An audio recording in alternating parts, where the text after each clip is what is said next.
ఓం నమ శివాయ. మహాశివరాత్రి అంటే ఏమిటి? దాన్ని ఎందుకు జరుపుకుంటారు?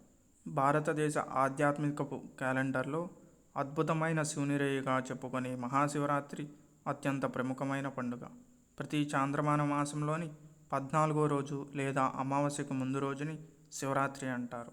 పంచాంగ సంవత్సరంలో వచ్చే 12 శివరాత్రులలో ఫిబ్రవరి, మార్చులలో వచ్చేదానికి ఆధ్యాత్మిక ప్రాధాన్యం ఉంది.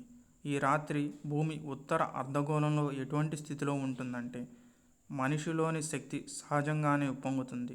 ఈ రోజున ప్రకృతి మిమ్మల్ని ఆధ్యాత్మిక శిఖరానికి నెడుతుంది. దీనిని ఉపయోగించుకోవడానికి ఈ సంస్కృతిలో రాత్రంతా జరిపే ఈ పండుగను నెలకొల్పారు.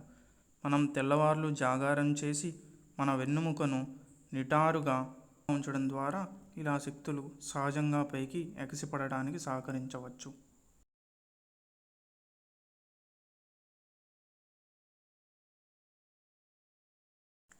మహాశివరాత్రి ప్రాముఖ్యత. ఆధ్యాత్మిక మార్గంలో ఉన్నవారికి మహాశివరాత్రి ఎంతో ప్రముఖమైనది. కుటుంబ పరిస్థితిలో ఉన్నవారికి, ప్రపంచంలో గాఢమైన ఆకాంక్ష ఉన్నవారికి కూడా మహాశివరాత్రి ఎంతో ఆవశ్యకం. కుటుంబ పరిస్థితులలో నివసించేవారు మహాశివరాత్రిని శివుని పెళ్లి రోజుగా చూస్తారు. ప్రాపంచిక లక్ష్యాలతో ఉన్నవారు ఈ రోజును శివుడు తన శత్రువులందరినీ జయించిన రోజుగా చూస్తారు.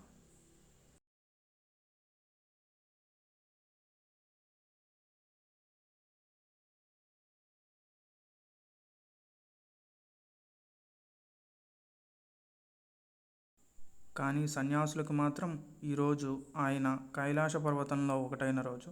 ఆయన పరిపూర్ణ నిశ్చలత్వంతో పర్వతంలా అయిపోయాడు. కానీ యోగ సంప్రదాయంలో శివుణ్ణి దేవుడిగా భావించరు. యోగ శాస్త్రానికి మూలకారుడైన ఆదియోగి లేదా ఆది గురువుగా చూస్తారు. ధ్యానంలో ఎన్నో వేల సంవత్సరాలు ఉన్న తరువాత ఒకరోజు ఆయన పూర్తిగా నిశ్చలుడయ్యాడు. ఆ రోజే మహాశివరాత్రి. ఆయనలోని అన్ని కదలికలు ఆగిపోయాయి.